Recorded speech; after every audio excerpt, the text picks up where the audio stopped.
morning, my beautiful imperfectionist family. What's good? It's your girl Tammy, aka That's a Woman, coming to you with this week's session of planting and or watering, where I'm either planting something new in your life or I'm watering, aka adding value to something that you have heard. And listen. Look, you know when I go listen, I want you to tune in. I want you to hear what I have to say. Because I will be the first to admit, life is lifing.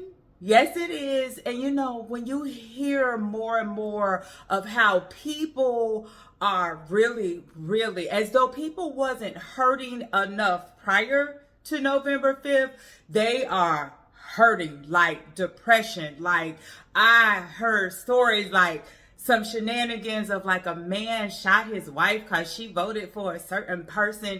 It's so much craziness going on in the world. And at times, I'm going to be honest, I feel like I'm on the Titanic playing the instruments while the ship is sinking. Because you know, hey, that's the end result. The ship is going to sink. You're in the middle of the ocean, a freezing ocean at that. And there seems to be no help. But listen, I am here right now, here to tell you there is always help. There is always hope. And therefore, I am going to encourage you. As a matter of fact, I was thinking there's several people in the Bible that I could use to help encourage you right now. And one I want to remind you of is Gideon.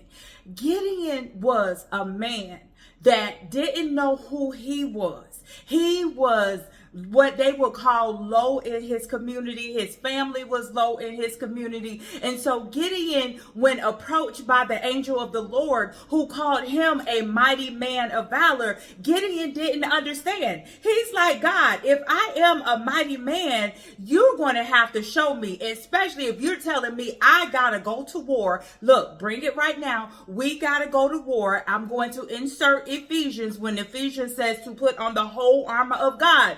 Gideon was like, how can I go to battle? It's more of them than it is me. And I am not even high in my community. So I don't know the power that's in me to be able to stand in these tough times. So when Gideon was approached with this information, Gideon said, okay, God, if I can withstand this, if I can win the battle, I need you to prove it to me. And so what Gideon did, he said, I'm going to put some fleece out. And if the rest of the ground is wet and the fleece is dry, I know you're talking. This is what you want me to do. And guess what? God showed him dry fleece, wet ground. Okay, but Gideon took it a step further. I'm going somewhere with this. Gideon took it a step further. He said, okay, if that's the case, I want you to wet the fleece and leave the ground dry.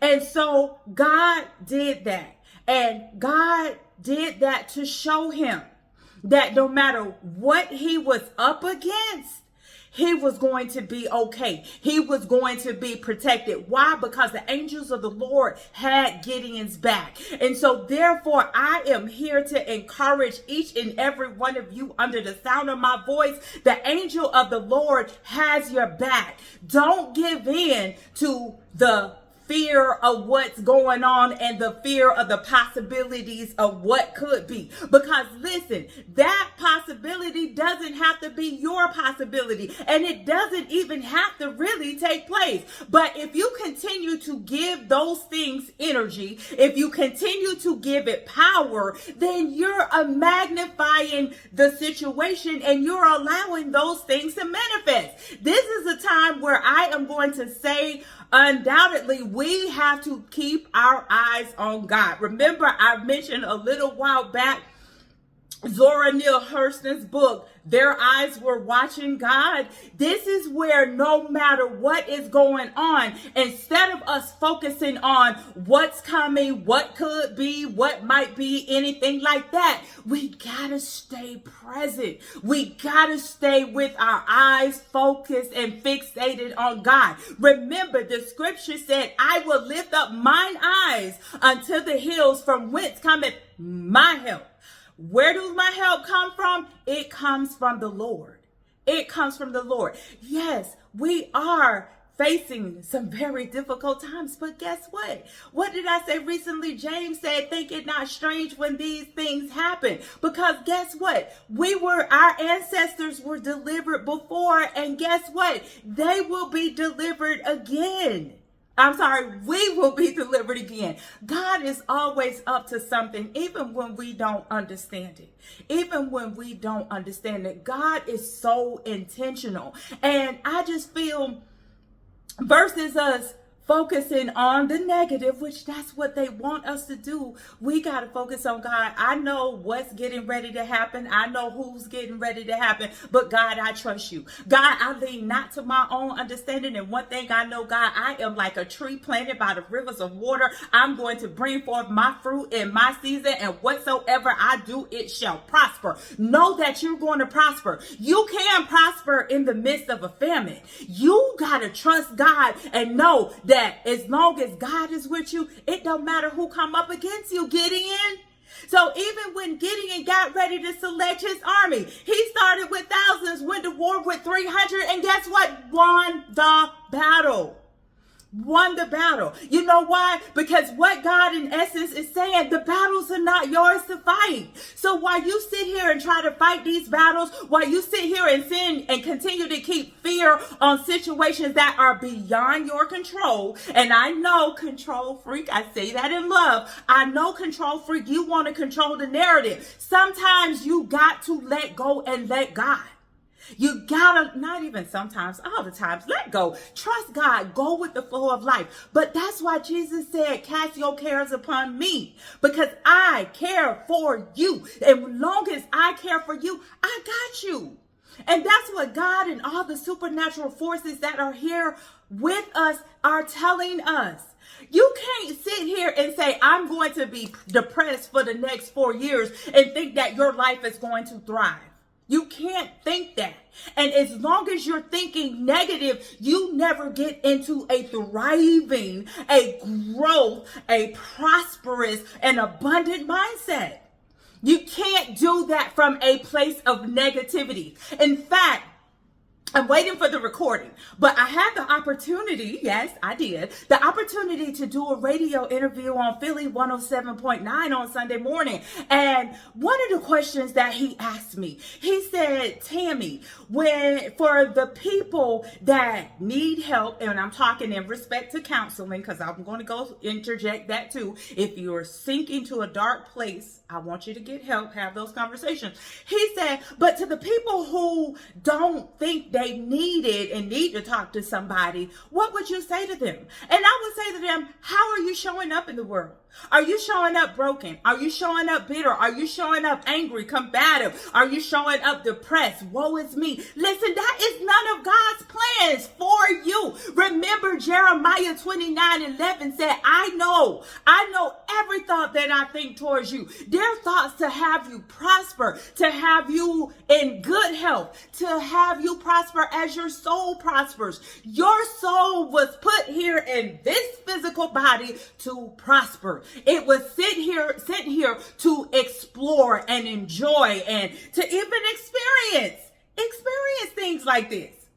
Even though we had our choice. Okay, God, if my soul was sent here for this, well, how about this? I want all the money. I want all the wealth. I want all the love. I want all that. And all that is yours. And the supernatural is yours. You got to get in alignment so it can flow into your experience. So when you become aware of those things, you can't get into a survivor's mindset. And right now, if they can put each and every one of us in a survivor's mindset, they win the battle. Listen, I say it all the time. Y'all gonna get tired of hearing me say it, but until the mindset of the people change to the awareness of the reality is a lot of people in these positions, these high positions, know the secret. They know the power of the secret. They know the power of controlling the masses. They know if we can keep them fear and bickering and backbiting and jealous of one another and trying to pull pull each other back. If we can keep them there, we'll continue to rise higher. And beloved, that's not a growth mindset.